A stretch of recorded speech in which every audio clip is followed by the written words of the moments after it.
but this will be his first speech since he's been back, and we have missed you. Welcome back.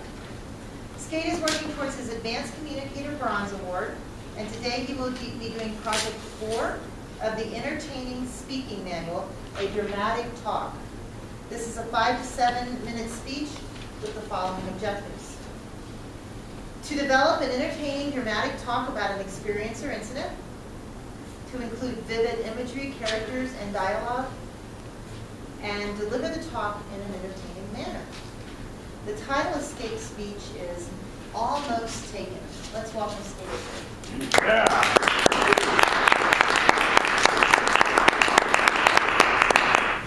Good morning, Toastmasters.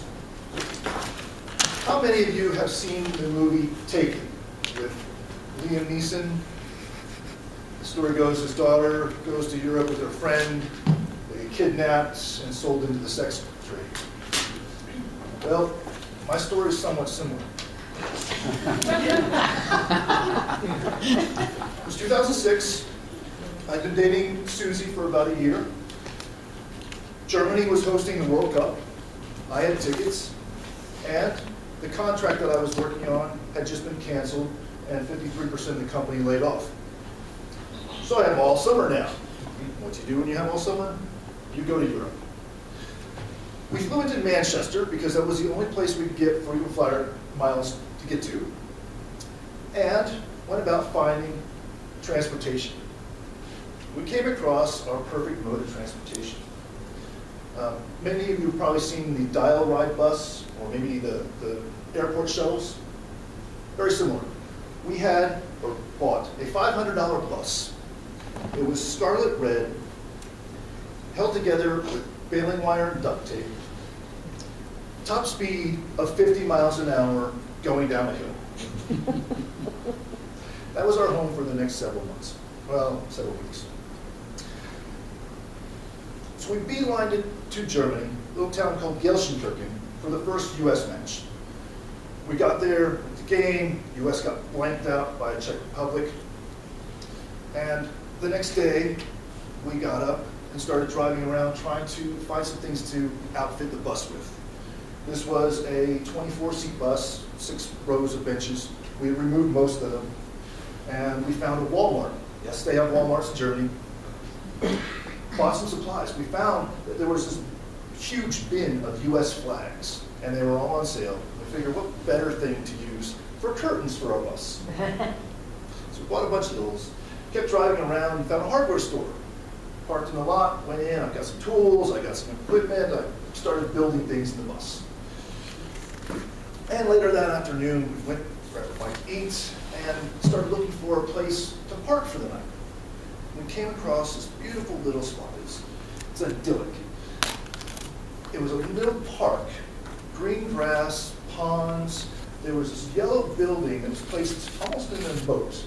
It had a little garden next to it, a little maze of hedges, and off to the side was a parking area. Now this parking area is completely surrounded by trees and brush, and it probably holds about 30 cars. There's spots all along the outside, and 2 rows in the middle. We decided to put the bus into the far corner. I backed it in. Now remember, I bought this bus in England, so you get out on the left side. So as I backed it in, that was our exit. It went into this mulchy area, a couple little shrubs. Again, perfect place to stay for the night. It was just coming sunset, and we decided to take a little walk.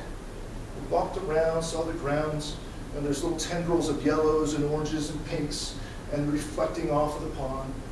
And we came back to the car park. And when we left, there was no one else there with us. And when we returned, there was one other car. And he sort of parked across from me. Guy's on a cell phone, and Susie and I go about beautifying the bus. We're putting our curtains up, and we're cleaning some things up here and there. And this guy starts his car up and pulls it into the shrubbery beside us, the same area where we would exit our bus. And Susie's going, what the hell's he doing? I don't know. Looks like he's talking on his cell phone. I'm not paying that much attention. Another car comes in and parks on the right of us. Now Susie's getting a little freaked out, and I'm looking around going, well, this is kind of weird. Third car comes in and parks diagonal, not in the spot, but pinching us in. Susie's freaking out at this point. She's like, let's get out of here, let's get out of here, we gotta go now. And I look up and I see a fourth car coming in. Now if he parks in that one spot, we're pinched in. Remember, this is a $500 bus. These guys are driving Mercedes, BMWs, and Audis. I jump in the driver's seat, turn it over, and hit the gas. And of course, I don't care about a $500 bus. These guys are dead up, those are probably more than that. The guy stopped short, and I probably missed him by this much, and started peeling out of this parking area. Got to the stop sign, I don't know where to go. I realized the back door's flying open, so I run down there, shut the back door, and I'm looking at 4 cars that are behind me. Again, I jump in the driver's seat, start driving down the road, and I'm driving aggressively, back and forth, making sure these guys are not going to pass me. We come up to a road, I chuck this hard left, all 4 cars right behind me. This happens to be one of those roads that has a nice big median and lots of trees in the middle. I flip a U-turn, I'm counting 5 cars now.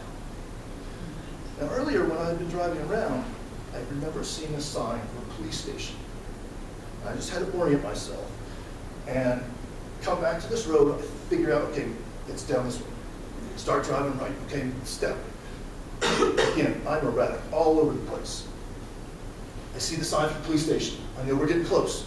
Make the turn. We literally drove up on the lawn of the police station. Came running out of the bus, straight into the door of the police station, and watched as every car kept going. Thank you.